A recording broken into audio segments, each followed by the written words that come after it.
Comme nous en avons déjà plusieurs fois parlé sur cette chaîne, le travail dit de cardio est extrêmement vaste et ne se limite pas seulement à de longs footings sans intensité. Si ce sujet vous intéresse, je vous renvoie vers ma vidéo sur les différents types de cardio dont le lien est en description. Et aujourd'hui, nous allons poursuivre sur ce sujet en expliquant pourquoi, oui, la muscu, c'est cardio. Allons-y. Premièrement, je vais brièvement redéfinir ce que l'on appelle le cardio et qui est un diminutif de capacité cardiovasculaire. Il s'agit tout simplement de l'ensemble des efforts qui vont solliciter votre cœur, puisque ce dernier va battre pour pomper du sang à travers votre organisme afin d'alimenter vos différentes structures, notamment vos muscles, en oxygène. Donc, nous pourrions techniquement déjà arrêter notre discussion ici. N'importe quel effort peut être théoriquement considéré comme du cardio puisqu'il va solliciter un apport sanguin. Le simple fait de se tenir debout, voire même juste de rester en vie, va demander une activité de votre cœur. Donc oui, la musculation, au même titre que toutes les autres activités, est cardio. Mais évidemment, ce n'est pas une réponse satisfaisante. Si le simple fait de se tenir debout peut être considéré comme du cardio, alors on peut théoriquement dire que le fait de simplement se tenir debout peut être considéré comme de la musculation, puisque l'on sollicite dans une certaine mesure nos muscles. Donc, pour le sujet de la vidéo d'aujourd'hui, nous allons nous concentrer sur des formes de cardio plus poussées, qui forcent le cœur à accélérer pour pomper suffisamment de sang dans l'organisme pour répondre à la demande. D'ailleurs, ce type d'effort est en général celui dont on parle lorsque l'on évoque le cardio. À partir de là, de la même manière qu'il existe plusieurs formes de cardio, il existe plusieurs types de travail en musculation.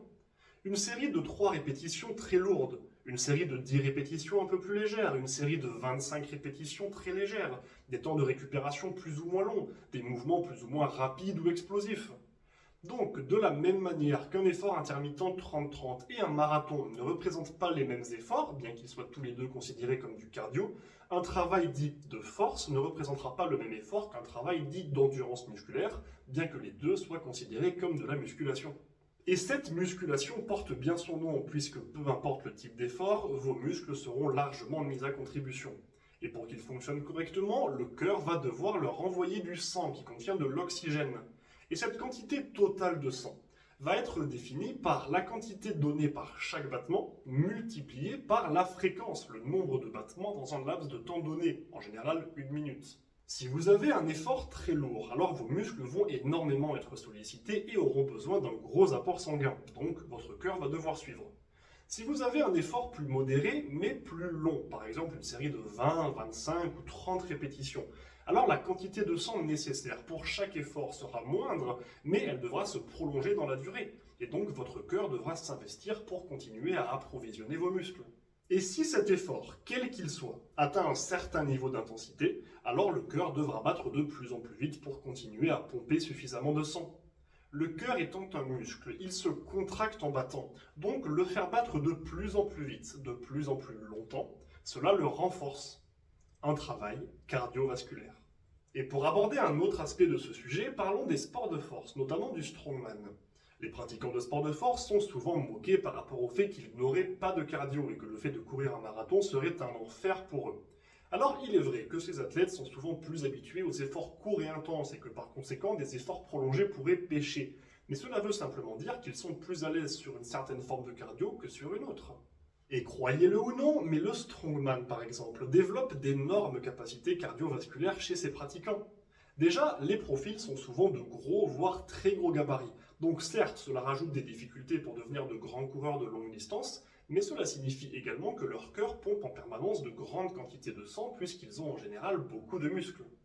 De plus, ils possèdent des épreuves dites de déplacement, c'est-à-dire des épreuves au cours desquelles ils doivent soulever des charges, souvent extrêmement lourdes, et les déplacer sur une distance donnée le plus rapidement possible, ou sur une distance maximale sans les laisser tomber.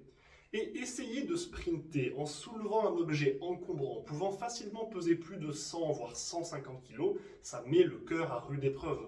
C'est simplement une autre forme de cardio que le classique cardio long, marathon, effort prolongé à basse intensité. Notons d'ailleurs que le fait de porter des objets lourds et encombrants va souvent appuyer sur la poitrine et sur le ventre, ce qui va compliquer la respiration. Et ça, c'est un énorme problème pour notre cardio. Le cœur peut bien battre aussi vite qu'il le veut, si on n'arrive pas à lui fournir de l'oxygène, ça ne sert pas à grand chose. Et même pour les épreuves statiques, un effort maximal demande un travail colossal à vos muscles et donc un apport sanguin énorme. Comparez ça à un sprint. Si vous faites un effort maximal de quelques secondes, que ce soit un squat extrêmement lourd ou un sprint, vous êtes assuré de faire monter votre cœur très très haut dans les fréquences. Et ça, c'est une forme de cardio. Alors certes, il ne sera pas assez prolongé pour vous faire progresser sur un cardio de longue durée, mais pour faire progresser votre cœur sur le fait de battre très fort, de monter dans des très hautes fréquences pour pomper beaucoup de sang, c'est excellent.